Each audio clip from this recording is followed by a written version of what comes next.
case briefs, and so much more. LSData's got what you're looking for. In 1969, the Supreme Court of the United States heard the landmark case of Shuttlesworth v. City of Birmingham. The case centered on the government's ability to regulate public spaces while ensuring citizens' rights to free speech and peaceful assembly.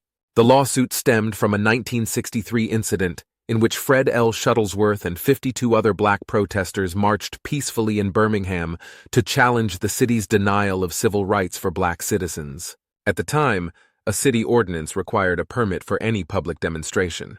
However, Shuttlesworth and the other marchers did not obtain a permit, resulting in the police stopping them after 4 blocks and arresting Shuttlesworth for violating the ordinance. Following an appeal, the Supreme Court found that the Birmingham Ordinance was unconstitutional as it violated First Amendment rights to assembly and free speech. The court argued that the ordinance allowed for vague criteria to be the basis for permit denials, and thus infringed on the right to free assembly and communication of thought in public places. The court's decision declared that the City Commission must issue permits without discrimination or improper considerations. This ruling ultimately restored Shuttlesworth's rights and reinforced the crucial principle of the right to peaceful assembly and free speech in public spaces.